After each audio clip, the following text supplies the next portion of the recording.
தற்போது கிடைத்துள்ள அண்மை செய்தி.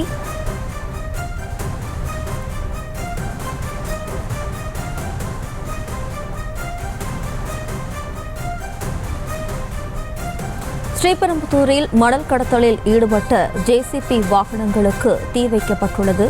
கூடுதல் விவரங்களோடு நமது செய்தியாளர் துரை வெங்கடேஷ் இணைகிறார். வணக்கம் துரை வெங்கடேஷ், மேலும் விவரம். வணக்கம். இந்த காஞ்சிபுரம் மாவட்டம் ஸ்ரீபெரும்புதூரை சுற்றியுள்ள பகுதியில் இந்த தொழில் வளர்ச்சியிலே பல மாநிலத்தை காட்டில வேகமாக வளர்ந்து வருகிறது. இங்க இந்த பன்னாட்டு நிறுவனம் மற்றும் இந்த உள்நாட்டு நிறுவனங்கள் 10,000க்கும் மேற்பட்ட இந்த சிறு குறு பெரு தொழிற்சாலைகள் இருங்காட்டுக்கோட்டை அதே போன்று இந்த பிள்ளைப்பாக்கம் பகுதியிலே அமைந்து வருகிறது. இந்த நிலையிலே இந்த பிள்ளைப்பாக்கம் பகுதியிலே இந்த புதிய தொழிற்சாலையானது கட்டுமான பணிகளானது நடைபெற்று வருகிறது.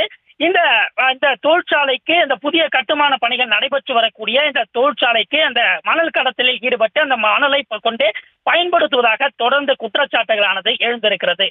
இந்த நிலையிலே காஞ்சிபுரத்தை அடுத்திருக்க காஞ்சிபுரம் மாவட்டம் ஸ்ரீபெரும்புதூரை அடுத்த இந்த பிள்ளைப்பாக்கம் குண்டு பெரும்பேடு பகுதிக்கு இடைப்பட்டிருக்கக்கூடிய இந்த கடுவஞ்சேரி ஏரியிலிருந்து கிராவல் மண்ணானது நேற்றிரவு ஜேசிபி எந்திரம் கொண்டு கடத்தப்பட்டு வருவதாக ஸ்ரீபெரும்புதூர் உட்கோட்ட கூடுதல் காவல் கண்காணிப்பாளர் உதயகுமாருக்கு தகவலானது கிடைக்கப்பெற்றிருக்கிறது.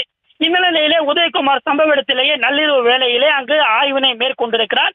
அங்கு சம்பந்தப்பட்ட இடத்திலே அந்த ஜேசிபி எந்திரங்கள் கொண்டு மணல் கடத்தலில் ஈடுபட்டு வருவது உறுதியாகி இருக்கிறது. இந்த நிலையிலே அந்த சம்பவ இடத்திலிருந்து ஏஎஸ்பி கிளம்பிய சற்று நேரத்திலேயே அந்த இரண்டு ஜேசிபி வாகனங்கள் தீயில் எரிந்து முற்றிலும் சேதமாகி இருக்கிறது. இந்த நிலையிலே தொடர்ந்து அந்த விசாரணையானது தொடர்ந்து நடைபெற்று வருகிறது. இது தொடர்பாக ஏற்கனவே ஒரு சிலர் 4 பேர் கைது செய்திருப்பதாகவும் தகவல்களானது வெளியாகி இருக்கிறது.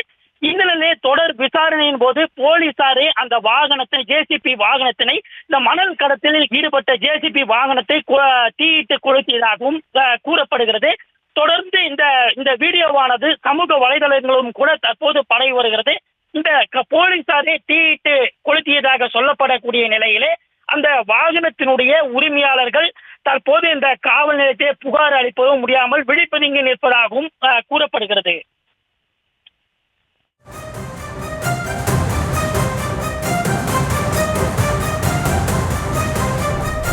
விவரங்களுக்கு நன்றி துரை வெங்கடேஷ். செய்திகளை உடனுக்குடனும் துல்லியமாகவும் தெரிந்து கொள்ள சப்ஸ்கிரைப் பண்ணுங்க.